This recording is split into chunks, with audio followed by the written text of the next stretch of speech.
welcome to the Bender Bunker, your one-stop shop for B-Bender related videos and another installment in what we like to call our Quick Lick series. I believe this is number 11, and this is where we try to offer you more twang with less talk, or at least we try to. And we've got a spirited little number there, a little turbocharged lick there, working in some 7 shapes and then ending up with a few open strings back into the main key. I played it there in 3 different keys, G, A, and B. I also happen to know I've got some advanced word. It does work well in E. At least 4 keys of usefulness with this particular lick. It does involve some open strings at the very end. The top 2 strings played open, and so it doesn't harmonically work with every key, but at least 4 I'm aware of that should treat you just fine. Now, for full disclosure, I've been using this first part of the lick a long time in my playing, long before I even had a B-bender in my life. Works well for that. This is without a bender. The bender just adds that extra little flavor, and then when I get to the second half of it, which is a 7th shape,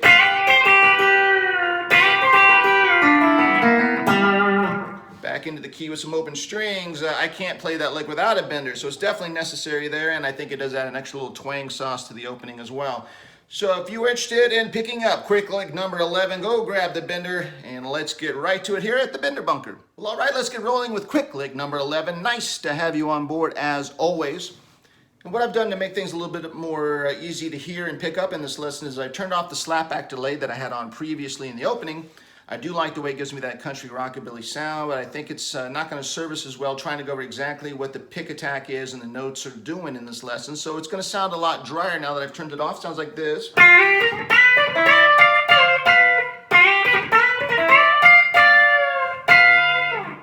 So it'll be a little easier to hear what's going on. That first part you just heard is what we're going to learn, and we're going to learn it in the key of G. And then once we learn the lick, it'll be super easy to transpose to the other keys I mentioned in the opening. So that first lick we're going to divide and conquer out in this lesson on the top 2 strings only. Let's go over 3 positions that we really need to know. And so the middle finger is going on the 2nd string 6th, and my ring finger next to it on the high E 7th. That's position 1.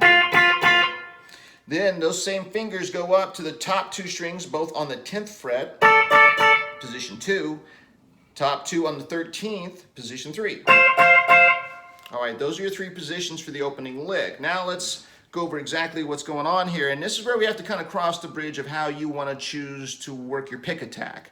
What you're going to hear me do is I'm using my thumb on the 2nd string and my index finger on the 1st string. I like the way I'm able to alternate more quickly, more accurately, and when it comes time to double stop, hit those 2 notes together, I can do with those 2 fingers versus pick. You have to make a choice, and there's a slight delay. Now, I'll show it to you the way I wrote it with the 2-finger method. But if I was to play a pick on it, I would just change the pick attack a little bit differently. It would probably be something more along the lines of...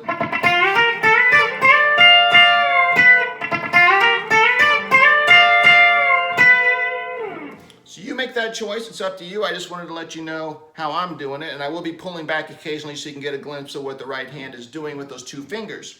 All right, now that we know, let's go to position 1. And what we're going to do is we're going to do 4 notes. The first 2 will be what I'll call live, and the second 2 will be muted or dead notes. Sounds like this. So there's 4 things going on there. The first note is, in fact, that B string on the 6. So I'm picking that, taking the bender all the way up. Once I get there, I hold the bender and I hit the high E 7th next to it. And then I lift up the fingers and I go back and hit those strings again 2 more times, but muted. So the first 2 notes are live, the second 2 notes are muted for 4 all together in that sequence. Now the first note is kind of long as I take the bender up. When I get to the high E 7th, it is a live note, but it's a very quick live note, and then I go immediately to the 2 dead muted notes. Sounds like that. Okay, so with that exact same mentality, let's take those fingers up to position 2, top 2 on the 10th, do the exact same thing. Start with your B string on the 10th, take it up, hit the high E real quick for a live note, and then 2 muted notes afterwards.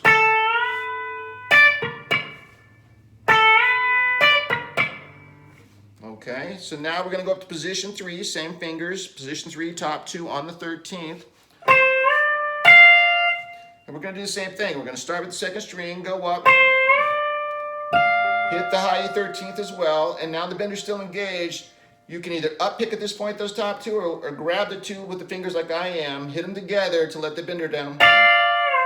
So you're starting with the B string, going to the high E, get the bender up, and then you're picking them both to bring it down. And then we bring the bender down, I'm dropping down on the second string with my index finger to the 12th, and then I'm going to pick those two notes together, leaving my ring finger on the high E 13th where I never moved it, and now I've got the second string 12th with my index finger to pick with that high E 13th.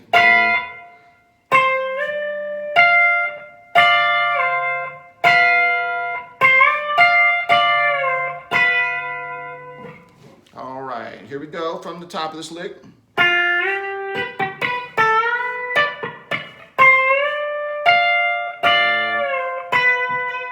And you could play that last note singly if you wanted, or you can do them together. I kind of like them together.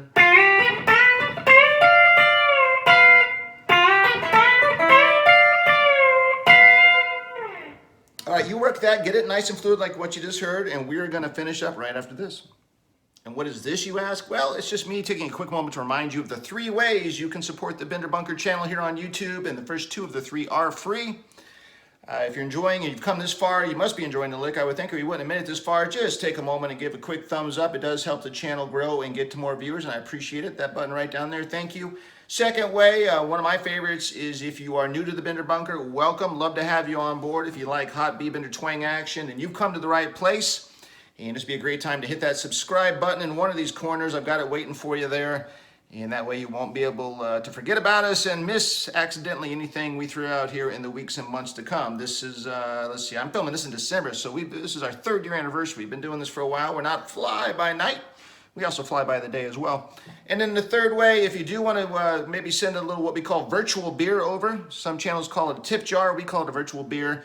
The Bender Bunker does have its own PayPal channel for safe and secure donations. Just go to the show more section, expand that out. That's where we list all the equipment that we use in our videos. You also see our Bender Bunker PayPal link there. You can send over a virtual beer donation. We do call it virtual beer because pretty much all the money you send over, I do transfer over to my bank account and spend on beer, which you can usually watch me drink with that Instagram link that's down there as well, but that's a whole different thing. That's it. All right, now let's get back to the lesson. And we just worked our way up in a twangy fashion, if you ask me.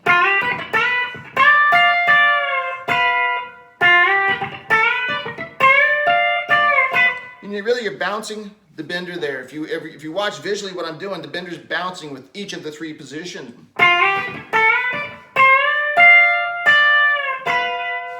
Something to think about for rhythm. All right, so now we're going to go back to position 1, right? So position 1, in this case now I need you to take your index finger for the B string 6, and then have your ring finger go high E 7th, and think about getting ready to put your middle finger over on the G string 7th, because you're making the 7th pyramid shape, 7th shape for G. Right? Okay, we won't need the middle finger right away, but it is coming up. So when we go back to position 1, we are all changing things slightly with the index finger on the B string 6, and then you've got the ring finger on the high E 7th. So we come off of this. We get back to position 1. I'm going to go ahead and you can either down pick those 2 together or just grab both notes like I am. Grab them together, take the bender up, hold it there for a second. Do 1 note on the high E with your little finger on the 8th. Right?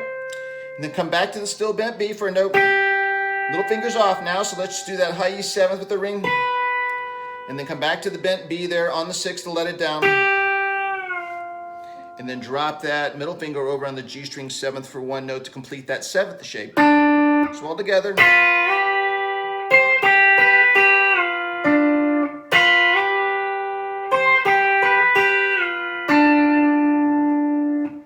All right, so coming out of that first sequence.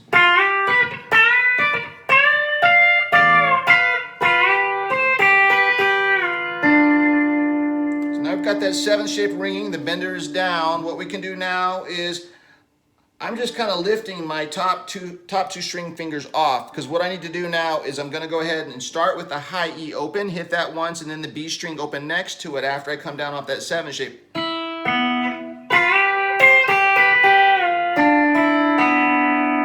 That's what it sounds like.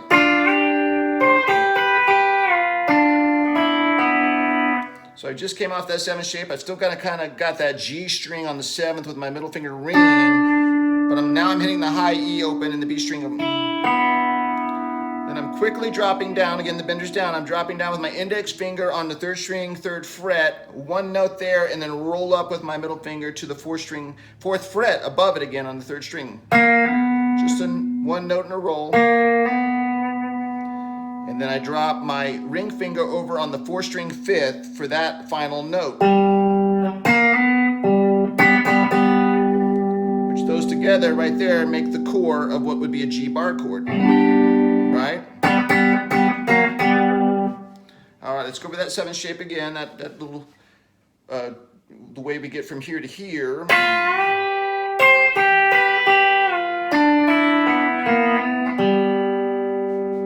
Sounds a little bit better up to speed.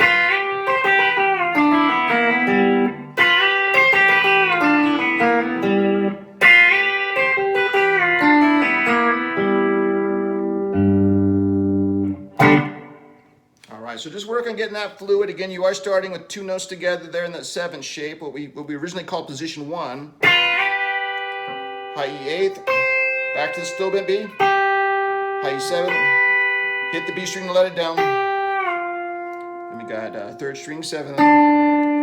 As that 3rd string 7th ringing, we let the other 2 fingers up, and then we go high E open, B string open. We take that down real quick, 3rd string, 3rd fret for a note, roll up 1 with our middle finger, and then have our ring finger come over to the 4th string, 5th fret.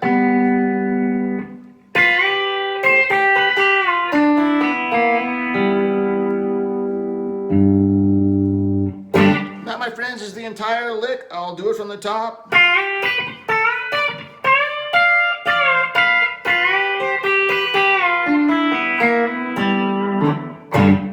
Shrimp salad.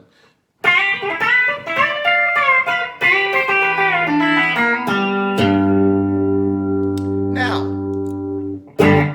let's take position 1, move it up just 2 frets. Think of everything you're about to do and everything you've just learned, taking everything up 2 frets. Now, the only thing that won't be any different is when you're still going to do the high E and the B string open part. That doesn't change, but everything else you're about to do to take it to A is just 2 frets up. So we're going to take that starting point to here. Those are your 1, 2, 3.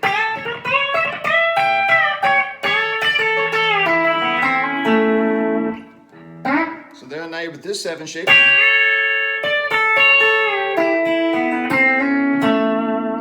Works exactly the same as you did for G. If we do it again, 2 up, we are going to be in B, so that's going to be...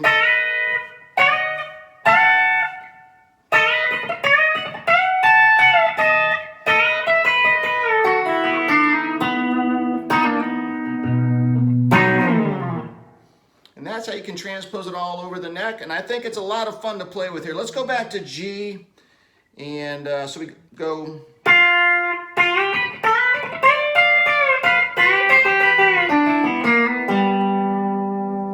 Now, we've got that, as I mentioned, it's kind of the core of your G bar chord. You could kind of take those 2 strings, that's your 3rd and 4th string, right?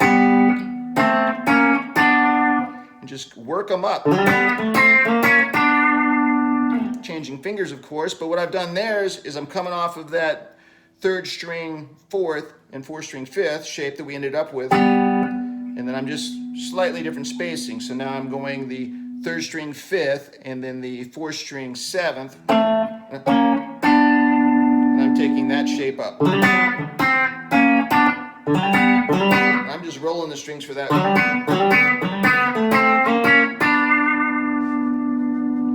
Again, we're in G, so that works nicely. Now look where we're ending up. We're kind of really accessible.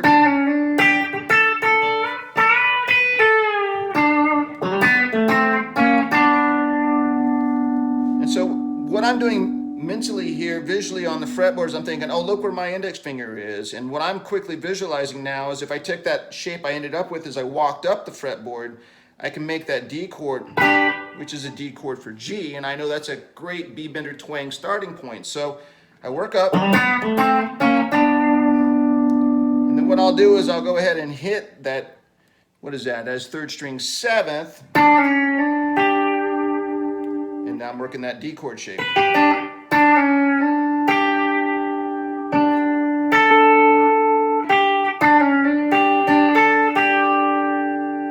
Drop my little finger on the top 2 strings on the 10th, because that is the top of our Bender twang box for G.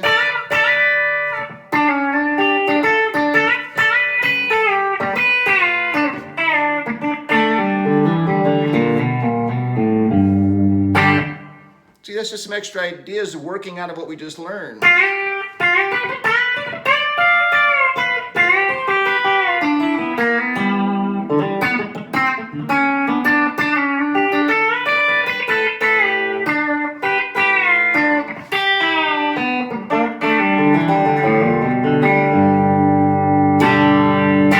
Working way back down to maybe some more twang bluegrass type of licks to get back to just your regular open G chord. All right, little bonus there to kind of keep the brain rolling there. Let's not stop at what we just learned. Let's realize where we are on the fretboard and what other options we have once we end up with the lick we just learned. All right, the slap back is now back on. Makes the lick a little easier if you ask me.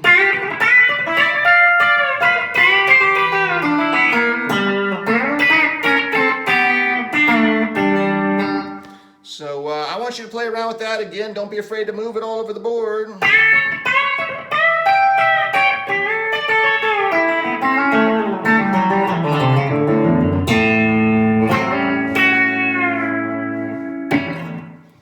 And that's all I've got for you here on Quick Lick number 11. I hope you enjoyed it. Again, if you really appreciate this lesson, give us a quick thumbs up. Share it with other twang players that may not know about the Bender bunker while you're thinking about it. There's a share button there. Subscribe if you would. And I will see you again with Quick Lick number 12 in the very near future. Let's end with our motto as we always do. It is never too late to go on a bender. Certainly hope you do, and I'll see you again real soon. Until then, keep it bent.